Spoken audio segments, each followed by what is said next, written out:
Assalamualaikum dan salam Sarawakku sayang. Bersama saya Fidai Hanan Zahni dalam Buletin UKAS edisi petang 3 September 2020. Tumpuan berita. Keputusan Kerajaan Sarawak menubuhkan Kementerian Pendidikan Sains dan Penyelidikan Teknologi Sarawak adalah bertujuan untuk penglibatan secara langsung di dalam bidang pendidikan sekaligus meningkatkan kualiti pendidikan di negeri ini. Menteri Pengangkutan Sarawak Datuk Lee Kim Shin berkata ini membolehkan Kerajaan Sarawak menguruskan sendiri keperluan dan kemudahan pendidikan di Sarawak dengan menyokong usaha kerajaan persekutuan dalam menyediakan ekosistem pendidikan yang kondusif. We need to focus on education. Although it's a federal matter, but on the part of Sarawak, our Sarawak government wants to ensure that our educational standards or educational instincts are there, and we will also be focusing on conducting research and also in terms of technological advancement. Beliau berkata demikian selepas merasmikan Majlis Pecah Tanah Tapak Sekolah Antarabangsa Bukit Riam Miri pada Selasa. Sekolah Antarabangsa Bukit Riam Miri merupakan salah satu dari 5 buah sekolah antarabangsa yang telah diluluskan penubuhannya di Sarawak bagi memberi lebih banyak pilihan dalam melanjutkan pelajaran ke sekolah menengah agar sesuai dengan kemampuan, minat dan kecenderungan mereka serta mengikuti pengajian dalam International General Certificate of Secondary Education IGCSE.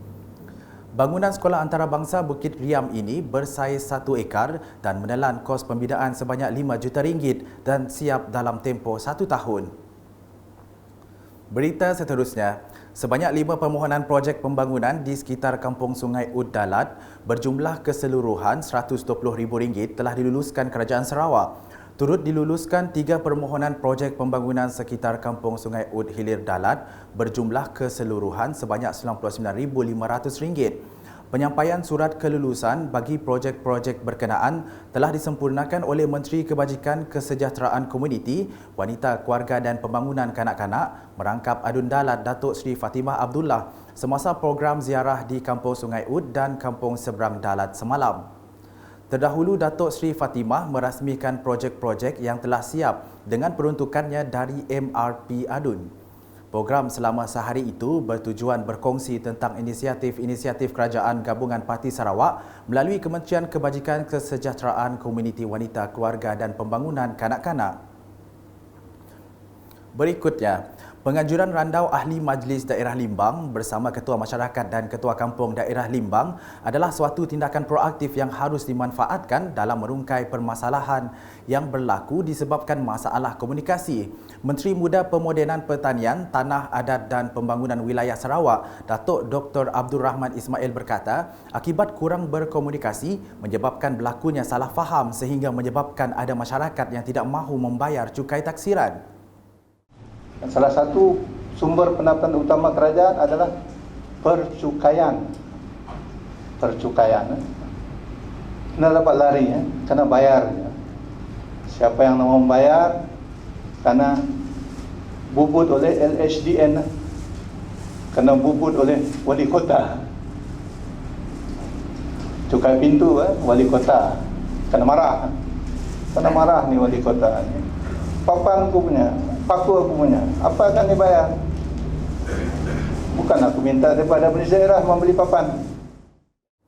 Beliau berkata demikian semasa berucap dalam majlis perasmian sesi randau Ahli Majlis Daerah Limbang bersama Ketua Masyarakat dan Ketua Kampung Daerah Limbang, anjuran Majlis Daerah Limbang di Dewan Kampung Bungaraya Limbang pada Selasa.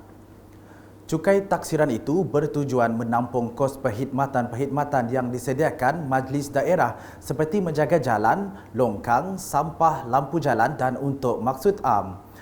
Jelas Datuk Dr. Abdul Rahman lagi, cukai bukan masalah atau tanggungjawab kampung tetapi ia adalah tanggungjawab individu yang boleh dikenakan tindakan sehingga peringkat KEVET ke atas tanah. KEVET melalui Land and Survey. Maksudnya tidak boleh ada perpindahan milik kalau kita nak lepaskan pada KEVET.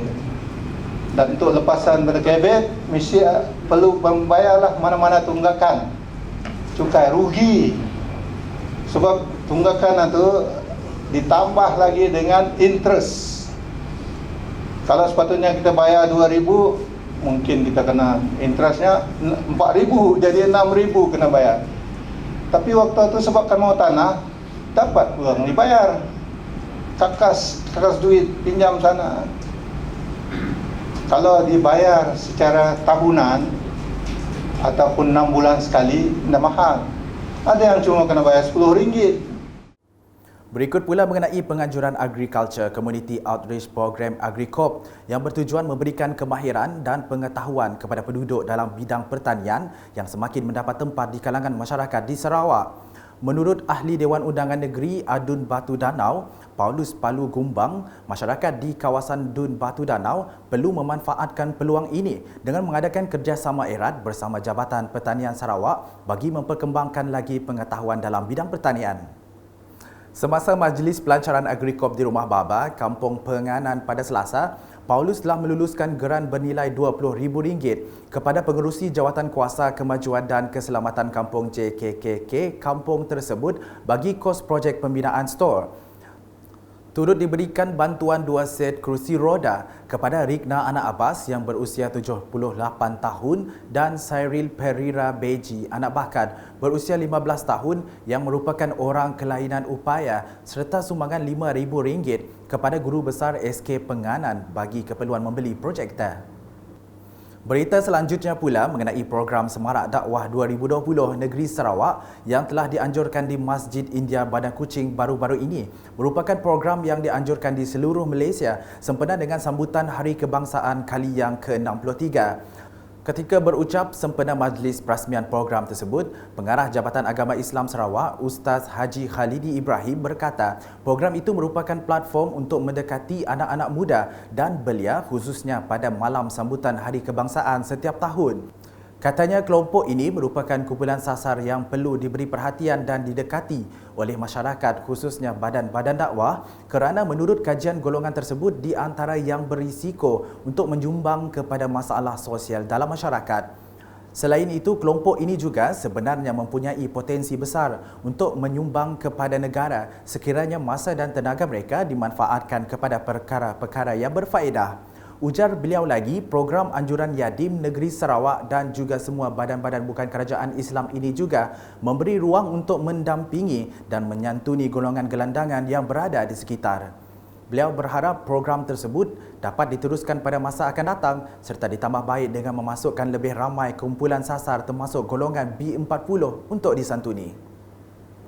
Sekian bersama saya Fidai Hanan dan kru penerbitan. Ikuti berita selanjutnya pada edisi malam. Untuk dapatkan berita-berita terkini Sarawak setiap hari, layari UKAS channel di YouTube atau melalui Facebook, Instagram, Twitter dan aplikasi Telegram Blutin UKAS.